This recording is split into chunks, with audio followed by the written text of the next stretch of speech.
Hey gamers, Tony here from the ClassicLeague.com gaming electronic podcast, also with G2PO. Doing another app review, and I do want to mention this footage is recorded with the Elgato Game Capture HD using my iPad 2. Today I'm reviewing the game Apocalypse Max, Better Dead Than Undead. It's brought to us by Wandike Games, and it's a $2.99 universal app in the App Store. The story of this game is you are on Health Road Island, and it's overrun by a strain of mutant zombies, and you are Apocalypse Max, the island's last hope for survival. The gameplay is a 2D platformer with a strong retro feel.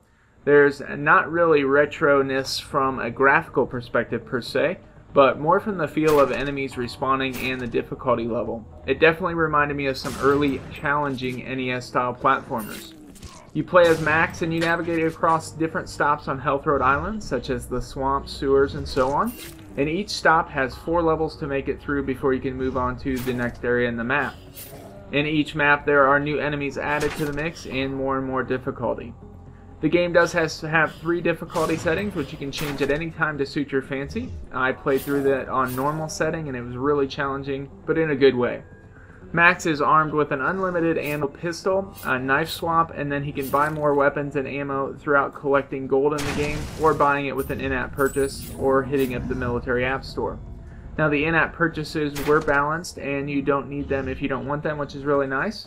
And Max is controlled with a virtual analog stick on the left, and then virtual buttons for jumping, which includes a double jump, firing, changing weapons, and grenade launching, and then he can also swipe for a knife attack. What I really like about this game is that the graphics are clean and crisp, there's a great color selection for the world, and awesome animations for zombie killing. I also really like the controls. The button size works well, and they give a virtual feeling of playing with a nice gamepad. There is also a balance of in-app purchases, which is nice, and it doesn't really feel like it's something that's forced upon you. And I really like the challenge, especially as a retro gamer. I love a 2D platformer that is hard, and Apocalypse Max is definitely that. What I didn't like is the lack of Game Center achievements. There's only Game Center high score included. There's also the occasional glitch that gets in the way. Sometimes an enemy will get stuck too close to you and you have to use your knife swap and you can't shoot a gun at them. So that kind of stinks, but that's only occasional. I want to make that clear. And then also the lack of bosses. I felt like this game could have really benefited from some really good bosses. Overall, Apocalypse Max is an outstanding 2D platformer that should not be missed for iOS, with very small minor complaints. The setting of the game, the graphical sharpness, and the great animations top off a challenging game that retro and modern gamers alike should play through.